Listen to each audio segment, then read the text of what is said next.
Hey everyone, today I went outside. I had my yogurt dish.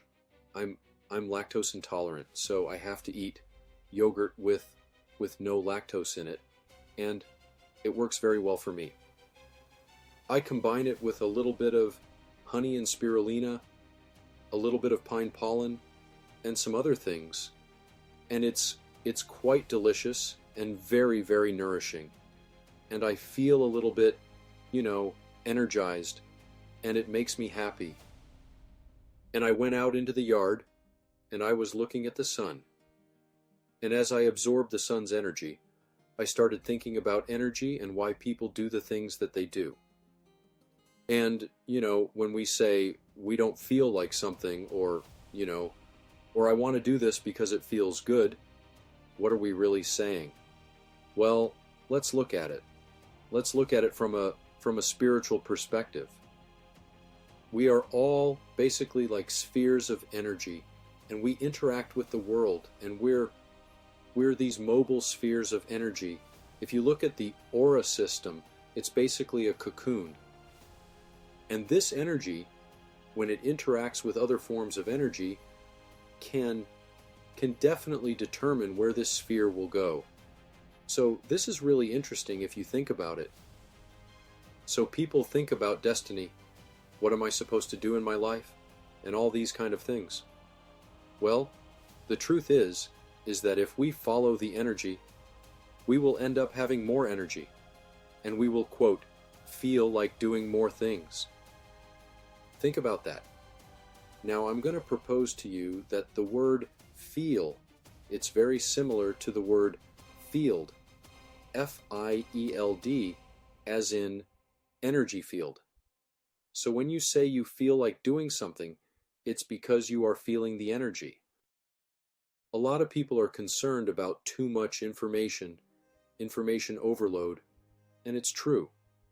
We have it coming left, right, forward, and center, and there is a lot of misinformation, and there are a lot of people that don't know what they're talking about, but they have their agendas and things like that.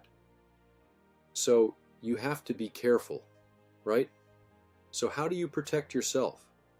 And I'm going to share a secret with you now. Okay? So if you follow how you feel, and a lot of people say that they do this, but do you really have clarity on how you feel? And I'm going to talk about how to get clarity. But if you really follow how you feel, you're actually getting secret knowledge that is not visible to the five senses. And I just heard a lady talk on YouTube. She said, "You are going to get suddenly rich, like almost overnight." And I thought, well, okay, I hope so. Sounds good. But she quoted something from the Bible from Isaiah, and it said something like, "You will be made rich through secret methods." And it immediately made me think of what I'm telling you, that when you follow your heart, you're following spirit.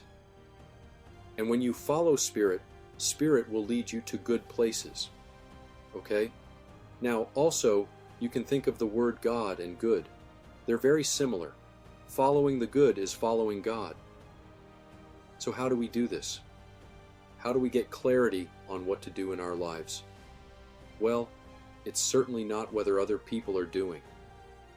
In fact, I would say a lot of times, it's the blind leading the blind. It's just a fact. Okay? Once you realize that, then you go, okay, I can't depend on other people to lead me to where I need to go. In fact, I don't even expect you to follow what I'm saying. You have to follow your heart, because your heart is connected to spirit. There may be some message in here that uplifts you, and your heart will go, yes, yes. I like how that feels. Now that's what you want to follow. But I'm going to say a lot of things in this talk. Some things you may not apply to you because you're on your own spiritual journey. So here's the thing. And this is one of the things I teach. If you want, you can get a free consultation with me at orangesunlabs.com. You can join my free imagination club on Facebook. And, I have a big vision for the earth I'm very excited about, but sometimes I get disappointed.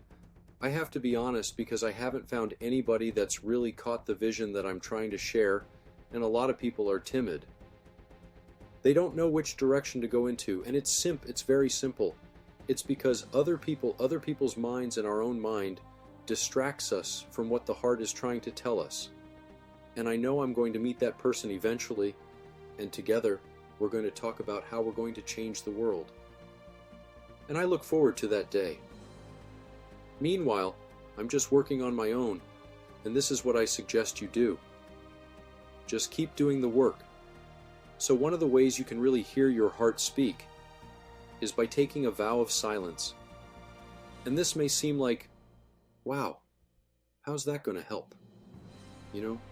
But I'm telling you, it works. I've done it for many years, off and on, and I've done it for several weeks at a time, over a month at a time, and it is absolutely transformative.